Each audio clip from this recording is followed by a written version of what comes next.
নমস্কার সবাইকে। আজ 9th 10th ডিসেম্বর। ওকে, আজ 9 জানুয়ারি।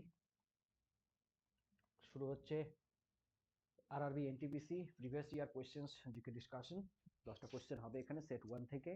28শে ডিসেম্বর 2020-তে মর্নিং শিফটে যে কোয়েশ্চেন হয়েছিল সেটার কুইক রিভিশন হবে। আমরা এখান থেকে কোয়েশ্চেনটা করব এবং কোয়েশ্চেনের সঙ্গে সঙ্গে তার রিলেটেড আর যেসব জিনিসগুলো যেখান থেকে আরও কোয়েশ্চেন আসতে পারে সেই ব্যাপারগুলো আমরা এখান থেকে করব। আগে একবার রেকর্ড করেছিলাম, কোনো একটা কারণে গন্ডগোল হয়ে গেছে। প্রথম প্রশ্ন, হোয়াট ইজ সুকন্যা সমৃদ্ধি যোজনা? সুকন্যা সমৃদ্ধি যোজনা কি সবাই জানো কম বেশি। সুকন্যা সমৃদ্ধি যোজনা হচ্ছে স্মল ডিপোজিট স্কিম, ক্ষুদ্র সঞ্চয় প্রকল্প ফর দ্য গার্ল চাইল্ড। কন্যা সন্তানদের জন্য একটি ক্ষুদ্র সঞ্চয় প্রকল্প হচ্ছে সমৃদ্ধি যোজনা। এটি কবে লঞ্চ হয়েছিল? লঞ্চ হয়েছিল, ডেটটা মনে রাখবে, 22শে জানুয়ারি 2015। কোথায়? পানিপাত, হরিয়ানায়। পানিপাত, হরিয়ানায়। প্রধানমন্ত্রী মাননীয় নরেন্দ্র মোদী তিনি এটির ঘোষণা করেছিলেন, লঞ্চ করেছিলেন। যে কোনো পোস্ট অফিসে এবং যে কোনো ব্রাঞ্চ, কমার্শিয়াল যে ব্যাংকগুলো আছে তাদের যে কোনো শাখায় এটি খোলা যেতে পারে। প্রাইমারি অবস্থায় এটি 9.1% ইন্টারেস্ট দেওয়া উচিত ছিল, যেখানে আমরা জানি যে আমাদের বর্তমান ইন্টারেস্ট রেট হচ্ছে 6.8%, তাও মোর দেন 1 ইয়ার্সের জন্য। ঠিক আছে, সেখানে এটি দেবেন 9.1%। এটি বাড়বে কমবে না, ঠিক আছে। এবং তার পরবর্তীকালে সেটিকে বাড়িয়ে করা হয়েছিল 9.2%। ঠিক আছে, মার্চ 2015-তে 2015-16 অর্থবর্ষে এটি ঘোষণা করা হয়েছিল। 9.1 থেকে বাড়িয়ে 9.2 করা হয়েছিল। ঠিক আছে, তাহলে দেখতে পাচ্ছ অনেকটাই বেশি। এবং ক্ষুদ্র ক্ষুদ্র প্রকল্পে বাড়তে থাকলে শেষে গিয়ে এটি একটি বেশ বড় আকার ধারণ করে। কতদিন চলবে? এটি চলবে 21 বছর। ওকে, 21 বছর চলবে, শুরুর থেকে 21 বছর পর্যন্ত চলবে। তাতে যদি কারো বয়স জন্মের পরে থেকে শুরু করে তবে 21 বছরে শেষ হবে। যদি 5 বছর থেকে শুরু করে তাহলে 5, 21 মানে 26-এ গিয়ে শেষ হবে। 21 বছর পরে এটি ম্যাচিওর হবে। বেটি বাঁচাও বেটি পড়াও, যেটা হচ্ছে 2015 সালে বললাম, যেটা বেটি বাঁচাও বেটি পড়াও একটা অংশ হিসাবে এটিকে লঞ্চ করা হয়েছিল। ঠিক আছে, কি বলছে যে কন্যা সন্তান পরবর্তীকালে তার শিক্ষার জন্য বা বিয়ের জন্য যে খরচাটা হবে সেটা যেন এখান থেকে চলে আসে, যাতে করে আমাদের যে পুরুষ এবং নারীর যেই শিশু এবং যে যে রেশিওটা আছে, যে অনুপাতটা আছে পুরুষ এবং কন্যা সন্তানের, ছেলে সন্তান মেয়ে সন্তানের যে অনুপাতটা, সেটি যাতে রক্ষা করা হয়। কি বলছে? এটা ইন্ট্রোডাকশন, আমরা এখানে দেখে নেবো। 250 টাকা থেকে শুরু করে 1.5 লাখ টাকা পর্যন্ত জমা দিতে পারে এক অর্থবর্ষে, মানে টোটাল অ্যানুয়ালি। ঠিক আছে, যে কোনো মেয়ে সন্তানের নামে যার 10 বছরের বয়স কম তার নামে খোলা যাবে। একটা অ্যাকাউন্টই খোলা যাবে একজনের নামে। ঠিক আছে, পোস্ট অফিস ব্যাংক অ্যাকাউন্টের বলে দিয়েছি অলরেডি। যদি 18 বছর বয়স হয়ে যায় কোনো মেয়ে কন্যা সন্তানের, তারপর তার যদি বিয়ের জন্য এই খরচার দরকার পড়ে, তাহলে সেটা 21 বছর চলার আগেই ম্যাচিওর, সেই হিসেবে এটা তোলা যেতে পারে টাকাটা। ঠিক আছে, এটি যে কোনো জায়গায় ট্রান্সফার করা যাবে, যে কোনো ব্যাংকের থেকে যে কোনো ব্যাংকে, সারা ভারতবর্ষব্যাপী। 21 বছর বয়সে ম্যাচিওর হবে, এটা বলে দিয়েছি। 80C-তে এটি ইনকাম ট্যাক্স ছাড় পাবে।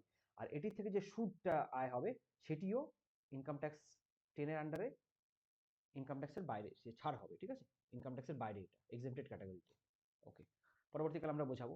তাহলে এখানে দেখলাম বেটি বাঁচাও বেটি পড়াও কবে লঞ্চ হয়েছিল? 2015 সালে। সালটা মনে রাখবে, 2015 সালে।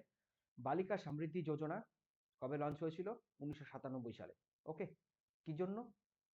আমরা তো বেটি বাঁচাও বেটি পড়াও জানি যে চাইল্ড সেক্স রেশিও আর হচ্ছে মেয়েদের শিক্ষা এবং সশক্তিকরণ, এম্পাওয়ারমেন্ট, মানে সব জায়গায় যাতে মেয়েরা এগিয়ে যায়, সেই জন্য বেটি বাঁচাও বেটি পড়াও লঞ্চ করেছিল বিজেপি সরকার বা তৎকালীন এনডিএ সরকার। ওকে, এখন বালিকা সমৃদ্ধি যোজনা 1997 সালে লঞ্চ করা হয়েছিল। কি জন্য? বিপিএল, যারা বিলো প্রভার্টি লাইন, মানে দরিদ্র শ্রেণী যাদের ধরা হয়, বিলো প্রভার্টি লাইন মানে হচ্ছে দারিদ্র সীমার নিচে থাকা যেসব পরিবার, সেই সব মেয়েদের আর্থিক সহায়তা দেওয়ার জন্য বালিকা সমৃদ্ধি যোজনা শুরু করা হয়েছিল। ওকে, আমি আগে একবার এটা রেকর্ড করেছিলাম, সেই জন্য এই লেখাগুলো রয়েছে। সিবিএসই উড়ান স্কলারশিপ। উড়ান স্কলারশিপ হচ্ছে কি জন্য হয়?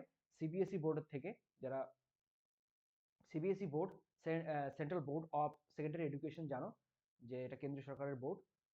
দুটো বোর্ড আছে, আইসিএসসি আর সিবিএসই। সিবিএসইটাই চলে। অনেক শুনে থাকবে এনসিআরটি বুকগুলো, সেটাও ওই সিবিএসই প্রকাশ করে। ঠিক আছে, এবার মেরিটোরিয়াস যেসব, মানে মেধাবী যেসব কন্যা সন্তান আছে, তাদেরকে টাকা পয়সা যদি তার কম থাকে, তাদেরকে আর্থিক সহায়তা দেওয়ার জন্য কোথায় যাবে? Prestigious engineering institute. যে এনআইটি আছে, national institute of technology, IIT আছে, আইআইটির নাম শুনেছো সবাই, ইন্ডিয়ান ইনস্টিটিউট অফ টেকনোলজিস, ভারতব্যাপী অনেকগুলো আছে। খড়গপুরে একটি আছে, খড়গপুর, বোম্বে, কানপুর, আহ, কানপুর, দিল্লি, ঠিক আছে, গুয়াহাটি, অনেক জায়গায় এখন এখন অনেকগুলো আইআইটি করা হয়েছে বর্তমানে। National scheme of incentive two girls for secondary education, এটা 2008 সালে লঞ্চ করা একটি স্কিম।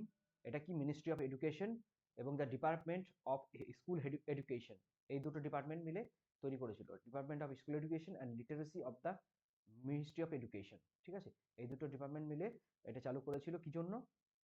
14 থেকে 18 বছর বয়সের মধ্যে এসসি এসটি কমিউনিটিদের, যাদের সেকেন্ডারি মানে 10, সেকেন্ডারি মানে আমরা 10 পর্যন্ত ধরি, ঠিক আছে, 10 প্লাস, মানে 10 পর্যন্ত যেসব মেয়েরা এসসি এসটি কমিউনিটিতে আছে তাদেরকে আর্থিক সহায়তা দেওয়ার জন্য এই অ্যাকাউন্টটি, এই এই স্কিমটি চালু করা হয়েছিল, national scheme of incentives to girls for secondary education. Okay, আমরা পরের কোশ্চেন দেখব। পরের কোশ্চেন কি বলছে? বলছে বিমস্টেক এর মধ্যে কোন দেশটি বিমস্টেকের মধ্যে নেই? বিমস্টেক মানে কি জানো? বাইলেটারাল কোঅপারেশন অফ, ওকে, এখানে উত্তর হবে মালদ্বীপস, ঠিক আছে। তাহলে আমরা দেখে নেব বিমস্টেকটা কি। বিমস্টেক হচ্ছে, এখানে এটার জন্য সরি কাটাকাটি করা রয়েছে, এই যে ভারত মহাসাগর, আমরা জানি এটা ভারত মহাসাগর, বে অফ বেঙ্গল ভারত মহাসাগর, এটা এখানে আরব সাগর। ভারত মহাসাগর আমাদের জানতে হবে, এখানটা চীন, এখানটা পাকিস্তান চিরশত্রু, এখানটা আফগানিস্তান। ওকে, আমরা দেখে নেব পরপর কোনগুলো দেশগুলো আছে। এখানে আছে মায়ানমার। দেখো এখানে যে পরপর দেশ, 7টি দেশ, এই ভারত মহাসাগর উপকূলবর্তী 7টি দেশ: নেপাল, ভুটান, আচ্ছা এখান থেকে শুরু করি, নেপাল, ভারতবর্ষ, ভারতবর্ষ, নেপাল, ভারতবর্ষ, শ্রীলঙ্কা, থাইল্যান্ড, মায়ানমার, বাংলাদেশ, ভুটান, ঠিক আছে, এই 7টি দেশ মিলে বিমস্টেক তৈরি করে। বিমস্টেকের ফুল ফর্ম হচ্ছে দ্য বে of Bengal initiative for multi sectoral technical and economic cooperation. Miscellaneous পরীক্ষায় প্রশ্নটা আসতে পারে, ঠিক আছে, মোটামুটি যে কোনো পরীক্ষায় আসতে পারে, ক্লার্কশিপেও আসতে পারে প্রশ্নটা, যে হচ্ছে বিমস্টেকের ফুল ফর্ম কি। দ্য বে of Bengal initiative for multi sectoral technical and economic cooperation, অর্থনৈতিক ক্ষেত্রে সহযোগিতার হাত বাড়িয়ে দেওয়াই এই বিমস্টেক যে অর্গানাইজেশন, এটার মূল উদ্দেশ্য, ঠিক আছে। Bangladesh, Bhutan, India, Myanmar, Nepal, Sri Lanka, Thailand, এই 7টি দেশ মিলে তৈরি হয়, ঠিক আছে। এদের মধ্যে ট্যুরিজম, ঠিক আছে, কি কি জন্য হয় এটা হচ্ছে critical note. Okay, South East Asia, South East Asia মানে হচ্ছে এইটি, যে থাইল্যান্ড, মায়ানমার, ইন্দোনেশিয়া, এইসব দেশগুলোকে বলা হয়, এই যে এইসব দেশগুলোকে বলা হয়, আমরা পরে করাবো একটা করে, সাউথ ইস্ট এশিয়া। আর সাউথ এশিয়া হচ্ছে ভারতবর্ষ, নেপাল, ভুটান, বাংলাদেশ, তার সঙ্গে আফগানিস্তান, পাকিস্তান, শ্রীলঙ্কা, এদেরকে ধরা হয়, ঠিক আছে। এদের মধ্যে একটা যোগসূত্র, সেটা হচ্ছে বিমস্টেক। একটি অর্থনৈতিক ক্ষেত্রে দৃঢ়ীকরণের জন্য এটা তৈরি করা হয়েছে। কি কি বিষয়ে এরা সহযোগিতা করবে একজন আরেকজনকে? সেটা হচ্ছে কালচার, সংস্কৃতি নিয়ে কোনো অনুষ্ঠান থাকলে বা সংস্কৃতি আদান প্রদানের জন্য। ট্যুরিজম, যে এইসব দেশে প্রত্যেকটাই দেশ দেখো, এই প্রত্যেকটা দেশই মোটামুটি ট্যুরিজম ভালো একটা, অর্থনীতির বেশ ভালো একটা জায়গা নিয়ে আছে। প্রভার্টি অ্যালিভিয়েশন, দারিদ্র দূরীকরণ এবং পিপল টু পিপল কন্ট্যাক্ট, মানে যাতে এই দেশ থেকে ওই দেশের মধ্যে আদান প্রদান হতে পারে, একটি দেশ আরেকটি দেশকে উপর নির্ভর করে যাতে এগিয়ে যেতে পারে অর্থনৈতিক ক্ষেত্রে, সেই সেই কারণে বিমস্টেকটা তৈরি হয়েছিল। আমরা যদি দেখি অন্য সব কি কি আছে এরকম সংগঠন, কিছু কিছু আমরা দেখে নিলাম, এটা নোট নিয়ে রাখবে সবাই। সেটা হচ্ছে SAARC, south Asian association of regional cooperation. Okay, sorry, headquarter হচ্ছে কাঠমান্ডু, নেপাল। এখানে দুটো ইম্পর্টেন্ট, হেডকোয়ার্টারও ইম্পর্টেন্ট, কোন বছরে তৈরি হয়েছিল, 1985-এ, সেটাও ইম্পর্টেন্ট, ঠিক আছে। পরবর্তীকালে কোনোদিন যদি আসে তখন আমরা এটা নিয়ে বিস্তারিত আলোচনা করব। Association for South East Asian Nations, ASEAN, Jakarta, ইন্দোনেশিয়ায় 1967 সালে তৈরি হয়েছিল। এশিয়ান ডেভেলপমেন্ট ব্যাংক, জানো এশিয়ান ডেভেলপমেন্ট ব্যাংক থেকে প্রচুর টাকা লোন নেয়। যে এর মধ্যে মেন স্পন্সর আছে, খুব একটা দুঃখের বিষয়, সেটা হচ্ছে চায়না। ভারতও প্রচুর কন্ট্রিবিউট করে, কিন্তু চায়নার সবচেয়ে ম্যাক্সিমাম শেয়ার এখানে আছে এশিয়ান ডেভেলপমেন্ট ব্যাংক। এই এশিয়ান দেশগুলো এখান থেকে তাদের ইনফ্রাস্ট্রাকচার ডেভেলপমেন্ট এবং অন্যান্য দেশের অন্যান্য কাজের জন্য এখান থেকে লোন নেয়। লোন নিয়ে তাদের মানে লোন নেওয়ার চেষ্টা নেয় আর কি, নিয়ে থাকে, সরি। ম্যানিলা ফিলিপাইন্সে, এটা ইম্পর্টেন্ট, এটা খুব ইম্পর্টেন্ট কোয়েশ্চেন, ম্যানিলা ফিলিপাইন্সের হেডকোয়ার্টার 1966 এ তৈরি হয়েছিল, এটা খুব ইম্পর্টেন্ট, এটা ঠিক আছে, তো পরীক্ষায় আসে। এশিয়া কোঅপারেশন ডায়ালগ, দোহা কাতারে অবস্থিত, 2002 সালে তৈরি হয়েছিল। মেকং গঙ্গা ইম্পর্টেন্ট হয়ে যায় আমাদের জন্য নিউ দিল্লিতে, যেহেতু নিউ দিল্লিতে হেডকোয়ার্টার, 2000 সালে তৈরি হয়েছিল। Partnership of Environmental Management for the Seas of East Asia, PEMSEA Quezon City of Philippines 1994 এ তৈরি হয়েছিল। South East Asian Ministers of Education Organization SEAMEO, এটা হচ্ছে ব্যাংকক থাইল্যান্ডে অবস্থিত, এর হেডকোয়ার্টার 1965। এটা নিয়ে দেখে নেবে সবাই, একবার করে নোট দিয়ে রাখবে, ঠিক আছে, পরীক্ষা আসতে পারে। এর মধ্যে কোন দেশটি সেভেন সিস্টার্সের মধ্যে না? আমরা সেভেন সিস্টার্স দেখি যে আমাদের যে ভারতবর্ষের যে উত্তর পূর্ব দিকে যে ছোট্ট ব্রাঞ্চ মতো রয়েছে পশ্চিমবঙ্গের উপর দিয়ে উঠে গিয়ে এখানে 7টি রাজ্য আছে, তাদেরকে বলা হয় তাদের কি বলা হয়? সেভেন সিস্টার্স, ঠিক আছে। এর মধ্যে সিকিম নেই, সিকিমটা এর বাইরে, ঠিক আছে। তো সিকিম হবে উত্তর। এবার এর মধ্যে কি কি রাজ্য আছে? এর মধ্যে সবার প্রথমে আমরা কি করে মনে রাখবো? এখানে এর মতো একটা এরকম একটা রাজ্য আছে, এরকম এরকম দেখতে। সেটা কি? এর মতো দেখতে, তার জন্য সেটা আসাম। আসামের উপরে আছে অরুণাচল প্রদেশ। অরুণাচল প্রদেশের বেশ কিছুটা অংশ চীন দাবি করে, যেটা নিয়ে ভারত এবং চীনের মধ্যে দ্বন্দ্ব আছে। ভারতের অংশ চীন দাবি করে, ঠিক আছে। তারপরে আছে নাগাল্যান্ড, মণিপুর, ত্রিপুরা, সরি ত্রিপুরা এখানে, নাগাল্যান্ড, মণিপুর, মিজোরাম। মিজোরাম আছে নিচে, ঠিক আছে। নাগাল্যান্ড, মণিপুর, মিজোরাম, এখানে আছে ত্রিপুরা, বাংলাদেশের সঙ্গে একটা লাগোয়া ত্রিপুরা, প্রচুর বর্ডার আছে। আর একদম নিচে আছে মেঘের বাস, যেখানে বাংলাদেশের উপরে, সেখানে আছে মেঘালয়, ঠিক আছে। এই 7টি রাজ্য আছে ইয়েতে। আমরা দেখে নেব ম্যাপটা একবার, দেখো এটা, ঠিক আছে, নাগাল্যান্ড, মণিপুর। তাহলে এখানে মনে রাখার যদি কোনো ট্রিক আমি পরবর্তীকালে বলে দেবো। যাই হোক, আসামটা হচ্ছে এর মতো দেখতে, আসাম উপর থেকে শুরু হচ্ছে নামা, নামা মানে হচ্ছে নাগাল্যান্ড, মণিপুর, এটা মনে রাখবেন। নাগাল্যান্ড আগে, মণিপুর পরে। যদি ম্যাপ বেসড কোনো কোশ্চেন আছে সেখানে এখান থেকে ক্লিয়ার হয়ে যাবে। নামা মজা, দেখো নামা মজা, নাগাল্যান্ড, মণিপুর, মিজোরাম, ঠিক আছে। তারপরে তারপরে মেঘ, দেখো তারপরে ত্রিপুরা, এরপরে আছে ত্রিপুরা, ত্রিপুরার পরে মেঘালয়, ওকে। এভাবে মনে রাখতে পারি আমরা। আর ওপরে চীনের অরুণাচল প্রদেশ, নামা মজা, তারপরে মেঘ, ওকে। জানিও কমেন্ট করে কেমন লাগলো, ঠিক আছে। এবার এই কোয়েশ্চেনটা আছে কি, environment protection act of India parliament of India কবে পাস হয়েছিল? 1986-এ। বিস্তারিত দেখে নেবো আমরা। এটি আর্টিকেল 253 আর্টিকেলে, যেখানে ভারতের সংবিধানে বলা হয়েছে যে রাষ্ট্র চেষ্টা করবে দেশের সমস্ত রকম, ওকে। আর্টিকেল 253-তে বলা আছে যে ভারত ভারত সরকার মানে আইন প্রণয়নের ক্ষমতা আছে কোন বিষয়ে? যে কোনো ইন্টারন্যাশনাল এগ্রিমেন্ট বা ট্রিটিতে সেটাকে ইমপ্লিমেন্ট করার জন্য ভারত সরকার পুরোপুরি দেশে বা দেশের কোনো অংশে একটি আইন প্রণয়ন করতে পারে। সেটি যে কোনো ইন্টারন্যাশনাল এগ্রিমেন্ট, যেমন আমরা জানি এনভায়রনমেন্টে অনেকগুলো কনভেনশন হয়েছে ওয়ার্ল্ড ওয়াইড, সেটিকে ইমপ্লিমেন্ট করার জন্য ভারত সরকার আর্টিকেল 253-র আন্ডারে এই আইনটি প্রণয়ন করেছে, ঠিক আছে। এটি আসে 19শে নভেম্বর 1986-এ। মনে রাখবে এটা, এই ডেটটা মনে রেখে যাবে, ঠিক আছে। আমরা আরো করবো এখানে, আস্তে আস্তে আমাদের দেখবে অনেক বড় একটা কোয়েশ্চেন ব্যাংক হয়ে যাবে, ঠিক আছে। সবাই নোট নিয়ে রাখবে, এত পরিশ্রম করে বানানো হচ্ছে, ফালতু কাজে ব্যয় করো না, নোট নিয়ে রেখো, পরীক্ষার সময় মনে পড়বে তাহলে আমার কথা। The purpose of this act was implement the union conference of human environment, দেখেছো, এটাকে ইমপ্লিমেন্ট করার জন্য এটা 253-র আন্ডারে এটা করা হয়েছিল, বলেছিলাম।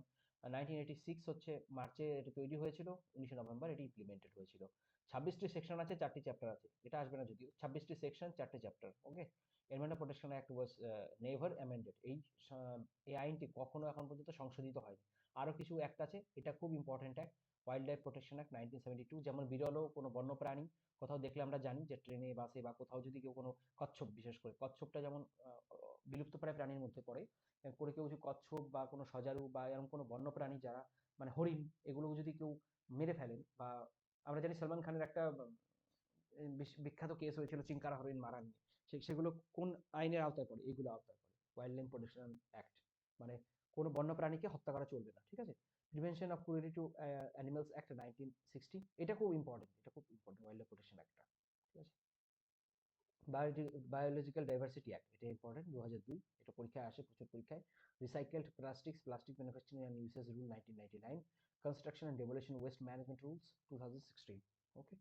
আমরা পরের কোশ্চেনটা দেখবো, বিটুইন টু সিটিজ, কোন দুটো শহরের মধ্যে বন্দে ভারত চলবে, প্রথম চলেছিল, ফার্স্ট চলেছিল?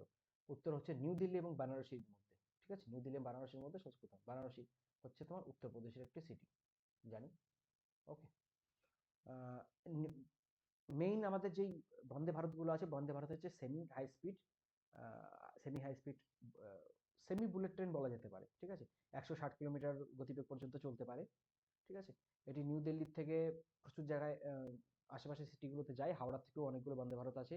খুব সম্ভবত একটি বন্দে ভারত হাওড়ার থেকে নিউ জলপাইগুড়িতে যায়, ঠিক আছে? অনেক টাইম সেভ হয় নিউ জলপাইগুড়ি। যারা দার্জিলিং যায় ঘুরতে তারা এই ট্রেনটায় যেতে পারে।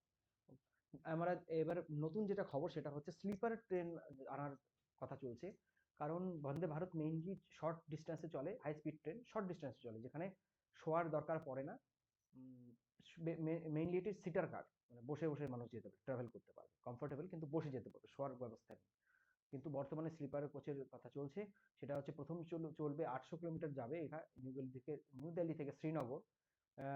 এটির এক্সপেক্টেড ট্রাভেল টাইম হবে 13 ঘন্টা, 13 ঘন্টা এটি যাবে এখান থেকে। দিল্লি মুম্বাই করিডোর একটি তৈরি করার চেষ্টা আছে, 12 ঘন্টায় যাবে দিল্লি থেকে মুম্বাই, এখানে এফডি যাবে। আমি একবার করেছিলাম বলে এখানে ম্যাপগুলো হয়ে আছে, সরি। কোটা, রাজস্থানের কোটা, রতলাম, ভাদোদারা অ্যান্ড সুরত, এগুলো হয়ে যাবে। তাহলে এখান থেকে এটা দিল্লির থেকে রাজস্থান হয়ে আহমেদাবাদে হয়ে সুরাট হয়ে এটি মুম্বাইতে যাবে। 3টে রাজ্য ক্রস করবে, ঠিক আছে? এইটাও একটা এখানে একটা স্লিপার বন্দে ভারত চালানোর পরিকল্পনা রয়েছে। আর ফিউচার এক্সপানশনের মধ্যে আছে দিল্লি চেন্নাই এবং দিল্লি পাটনা। তো দিল্লি চেন্নাই মানে দিল্লি থেকে চেন্নাই, এটা লং রুট একটা, দিল্লি চেন্নাই এবং দিল্লি পাটনা করার একটা কথা চলছে, ঠিক আছে? ওকে। আমরা দেখবো, সরি, এখানে আমরা দেখো এই লেখাগুলো রয়ে গেছে, কি দুঃখের ব্যাপার। বলছে মাল্টি ব্যারেল রকেট সিস্টেম, যেটা ডিআরডিও ডেভেলপ করেছে। ডিআরডিও মানে defence research and development organisation, Bangalore based. তার হচ্ছে নামটা কি? নাম হচ্ছে পিনাকা। ওকে,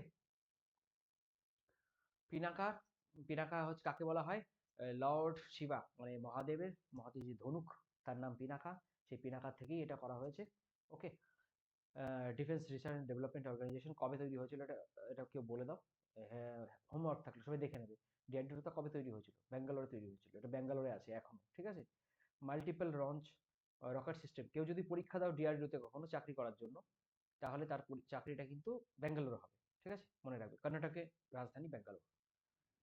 মাল্টিপল লঞ্চ রকেট সিস্টেম, এটার হচ্ছে টাইপটা হচ্ছে মাল্টিপল লঞ্চ রকেট সিস্টেম। কোনো উঁচু মানের পরীক্ষা হলে তখন সেখানে এই প্রশ্নটা আসতে পারে যে পিনাকার টাইপটা কি।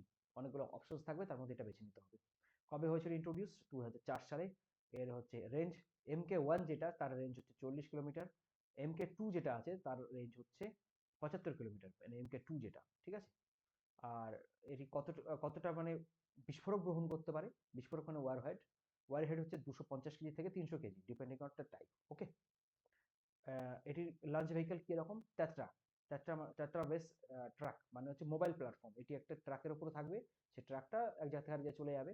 এটি অন্ধাধুন গলিবাড়ি করে একদম ওয়েপন স্টোরেজ ধ্বংস করার জন্য বা বাংকার ধ্বংস করার জন্য, বা কোনো জায়গায় প্রচুর, যেখানে স্যাচুরেশন ফায়ার ফাইট, মানে হচ্ছে সেই জায়গাটা পুরো মানে আগুন দিয়ে দগ্ধ করে দেওয়া যাবে এটাকে। এটির খুব সম্ভবত 22 সেকেন্ডে 40 বার এটি ফায়ার হতে পারে, ঠিক আছে? তাহলে বুঝতেই পারছো কেমন বিধ্বংসী। পিনাকা MK1 MK2 আছে, এবং ফিউচারে পিনাকা MK3 আসার কথা আছে। ওকে। আমরা দেখব এখানে নেক্সট প্রশ্ন আছে, 55তম জ্ঞানপীঠ অ্যাওয়ার্ড 2019 সালে কে পেয়েছিল? এটা প্রশ্ন, পরীক্ষাটা 2020 সালে হয়েছিল, স্বাভাবিক, কারণ 2019 সালের জ্ঞানপীঠ অ্যাওয়ার্ডের প্রশ্নটা এখানে জানতে চাওয়া হয়েছে। সেটি হচ্ছেন তিনি আক্ষিথাম অচ্যুথান নম্বুথিরি, ঠিক আছে? 55তম বিজেতা তিনি। ওকে। যাই হোক, এখানে আমরা কিছু দেখতে পারি যে অকুজাল অ্যাওয়ার্ড পেয়েছেন তিনি, বা বাল্লাথোল অ্যাওয়ার্ড পেয়েছেন 1997 সালে। প্রচুর অ্যাওয়ার্ড পেয়েছেন তিনি সারা জীবনে। এজুথাচেন এজুথাচেন পুরস্কার পেয়েছেন 2008 সালে। ভ্যালিয়ার অ্যাওয়ার্ড, ইনি একজন সাহিত্যকার, ঠিক আছে? মালায়ালাম সাহিত্যকার, মানে কেরালা বেস্ট মালায়ালাম সাহিত্যকার। কেরালা সাহিত্যকে মালায়ালাম সাহিত্য বলা হয়। কেরালা, যে সবাই যারা মুভি টুভি দেখো তারা দেখে থাকবে যে মালায়ালাম মুভিতে খুব নাম করেছে, মানে মালায়ালাম সিনেমা ইন্ডাস্ট্রিটা বেশ বিখ্যাত, সব জায়গায় বেশ চর্চিত হয় এবং প্রশংসিত হয়। ওকে। তিনি মেন আমাদের এখানে দেখতে হবে, তিনি পদ্মশ্রী পুরস্কার পেয়েছিলেন 2017 সালে। ওকে। আমরা এবার দেখব যে 2024 সালে জ্ঞানপীঠ অ্যাওয়ার্ড কে পেয়েছেন? 2024 সালে জ্ঞানপীঠ অ্যাওয়ার্ড পেয়েছেন কে? গুলজার, উর্দু পোয়েট, যিনি উর্দু একজন কবি গুলজার, এবং সংস্কৃত পণ্ডিত, সংস্কৃত স্কলার মানে সংস্কৃত পণ্ডিত, জগৎগুরু রামভদ্রাচার্য। রামভদ্রাচার্য। ওকে। চার্য তো হবে না, চারিয়া বলে। আহ, গুলজার একজন হিন্দি সিনেমা রাইটার, ডাইরেক্টর এবং উর্দু লেখক। তিনি তার যে সঙ্গীতকারতার জন্য, মানে সঙ্গীতে যে তার দখল, সেটার জন্য তিনি পরিচিত। হি কম্পোজ জয় হো সংটা তিনি তৈরি করেছিলেন স্লামডগ মিলিয়নের মুভিতে, যেটি অস্কার পেয়েছিল 2009-তে এবং গ্রামি পেয়েছিল 2010-এ। গ্রামি পুরস্কার, ধরা হয় যে গ্রামি হচ্ছে মিউজিকের অস্কার বা মিউজিকের নোবেল। সেই গ্রামি পুরস্কার পেয়েছিলেন 2010-এ এই গানের জন্য। তিনি সাহিত্য একাডেমি পুরস্কার পেয়েছিলেন উর্দুতে 2010 সালে, দাদা সাহেব ফালকে অ্যাওয়ার্ড পেয়েছিলেন 2013 সালে এবং পদ্মভূষণ অ্যাওয়ার্ড পেয়েছিলেন 2004 সালে। ঠিক আছে, এটা বাস অ্যাডিশনাল ইনফরমেশনের জন্য। জগৎগুরু রামভদ্রাচার্য যদি দেখি, তিনি একজন ধর্মীয় পণ্ডিত এবং শিক্ষক এবং লেখক। তিনি 240টা উপরে বই লিখেছেন এবং 4টে মহাকাব্য লিখেছেন।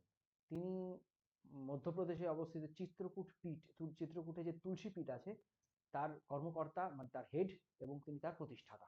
ওকে, দেখে নিও, নোট নিয়ে নিও এগুলোর। আচ্ছা, এটা কেউ বলতে পারবে গ্যারা মূর্তি কাকে বলে? এই মূর্তিটা, এই স্কাল্পচারটার নাম কি? স্কাল্পচারটার নাম হচ্ছে গ্যারা মূর্তি। এখানে মোট 11টা মূর্তি আছে এখানে। ঠিক আছে, এটি দেখায় যে গান্ধীজি যখন লবণ সত্যাগ্রহ আন্দোলনে বেরিয়েছিলেন, তখন তার সঙ্গে তার অনুচররা যে পেছন পেছন গেছিল, তিনি মোটামুটি 240 মাইল বা 390 কিলোমিটার পায়ে হেঁটে গেছিলেন 24 দিনে ডান্ডির একটা পার্শ্ববর্তী ডান্ডিতে একটা প্রত্যন্ত অঞ্চলে লবণ তৈরি করার জন্য। এবং লবণ তৈরি করে তিনি আইন অমান্য আন্দোলনটা শুরু করেন, যে আমরা লবণ সত্যাগ্রহের মাধ্যমে এবং কি বলে, অহিংস আন্দোলনের মাধ্যমে। ঠিক আছে, এটা হচ্ছে গ্যারা মূর্তি। এটা দেবীপ্রসাদ রায় বাঙালি একজন। ঠিক আছে, দেবীপ্রসাদ রায় এটি তৈরি করেছিলেন।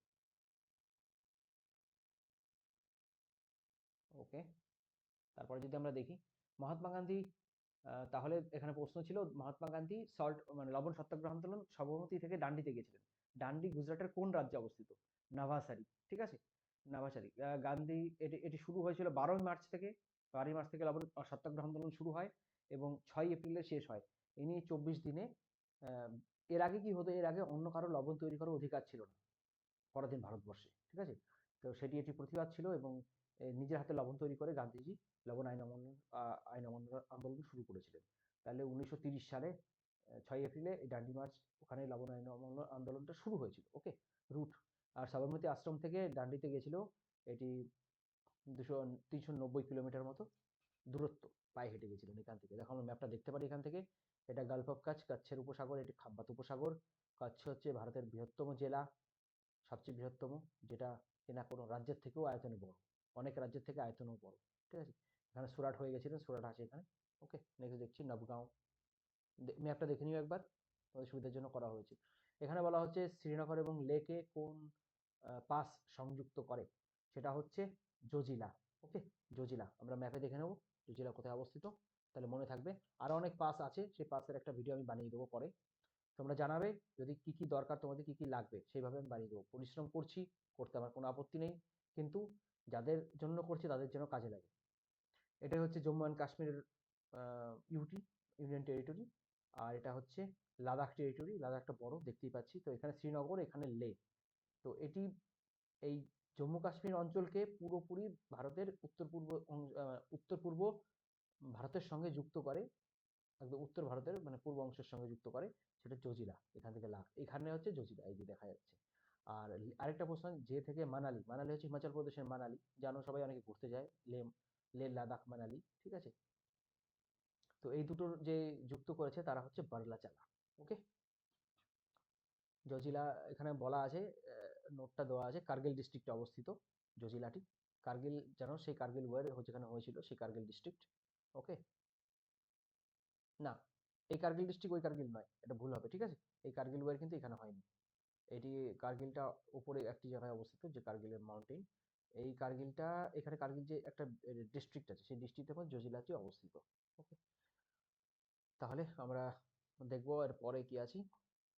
এরপরে দেখবো আমরা United Nations security council. United Nations security কাউন্সিলের সদস্য কোন দেশটি নয়? ঠিক আছে, প্রশ্নটা দেখবে, সবাই ইংরেজিতে প্র্যাকটিস করার চেষ্টা করবে। সেটি হচ্ছে জাপান। আমরা যদি ইউনাইটেড নেশনস সিকিউরিটি কাউন্সিল দেখি, আমরা বুঝতে পারছি সিকিউরিটি কাউন্সিল মানে এটি সারা বিশ্বের নিরাপত্তার বিষয়টি দেখে থাকে। সেটা হচ্ছে এটা তৈরি হয়েছিল 24শে অক্টোবর 1945-এ, হেডকোয়ার্টার নিউ ইয়র্ক। এটা খুব ইম্পর্টেন্ট।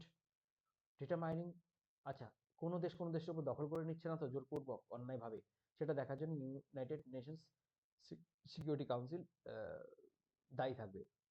এবং কোনো দেশের মধ্যে কোনো ঝামেলা হলে সেটা যাতে শান্তিপূর্ণভাবে মিটমাট হয়ে যায়। যুদ্ধ থেকে আমরা জানি ইউনাইটেড নেশনস তৈরি হয়েছিল যুদ্ধ থেকে, দ্বিতীয় বিশ্বযুদ্ধের পরে দ্বিতীয় বিশ্বযুদ্ধের যে বিধ্বংসী রূপ সেটি প্রত্যক্ষ করে সমস্ত দেশ, পৃথিবীবাসী ভেবেছিল এরপরে আরেকটি যুদ্ধ হলে এই পৃথিবীকে বাঁচানো সম্ভব হবে না, কারণ পরমাণু যুদ্ধের 1945-এ হিরোশিমা নাগাসাকিতে যে রূপ সেটা সবাই দেখেছিল। ঠিক আছে?